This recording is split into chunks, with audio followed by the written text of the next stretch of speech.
बुड़ीला दक्षिण लगाण वर्षारे बेहाल कोरापुट जिला गत 4 दिन हेलाणी वर्षा थमिबार ना धरुनी बढ़ुची नदीर जलस्तर खोलिला माचकुंड डैम गेट कोटपाड़ 4 पंचायत प्रभावित कोरापुट जिले में अविश्रांत लगाण वर्षा जोगु स्थिति गंभीर उपरमुंडे लगातार वर्षा कारण जिलार प्रमुख नदीगुड़िक फुलिबारे लागिथिबा बेले प्रमुख जलभंडार गुड़िकर जलस्तर द्रुत गति वृद्धि पाउछि।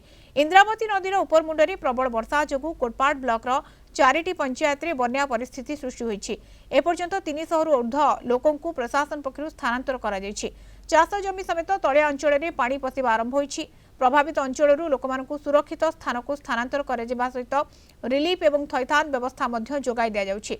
माचकुंड एवं अन्यान्य नदी अववाहिकार तलिया अंचल में थिबा लोकंकु नदी निकटकु न जिबा पई प्रशासन पक्षरु सतर्क करा दिया जायछि।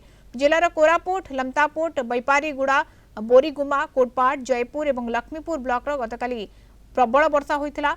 कोलाब एवं तेलेंगिरी नदी में जलस्तर वृद्धि पाउछि। माचकुंड जलस्तर 2587.9 घनफुट रही। सुरक्षा दृष्टि 6 नंबर गेट खोल जाइछि। प्रति सेकेंड 1500 क्यूसेक बन्या जल निष्कासित होउछि। कोलाब जलभंडार जलस्तर 851.30 मीटर रही।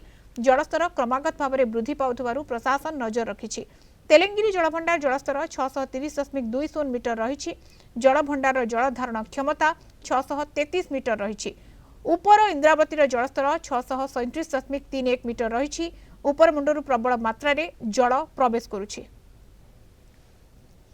कालीटू जेहेतु लगाण वर्षा जारी रही तो गुड़ाई गाँव रे टिके फ्लाश फ्लड सिचुएशन आम इवाकुएशन भी गतकाली राति 9:30 रु स्टार्ट करिछु। फास्ट आम स्टार्ट कलु गुमुड़ा पंचायत रो सिवनागुड़ा विलेज रे जोटी 28 पीपल को राति रे आम इवाकुएट करिथिलु।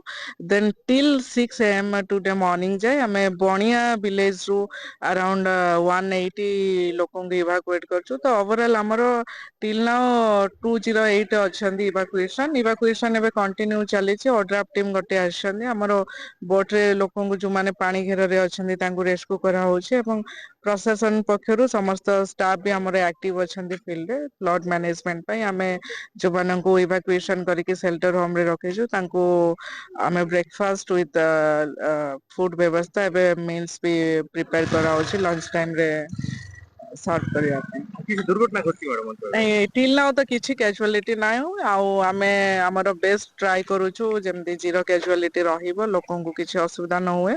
आमे गवर्नमेंट रो व्हीकल भी अरेंजमेंट करछु। व्हीकल माध्यम रे राति टू लोकन को कंटिन्यूअसली जेतु कट ऑफ हेवर चांसेस थिला तो आमे सब जीपी रु आमे कोटपाड़ टाउन को लोकन को स्थानांतरित करिछु।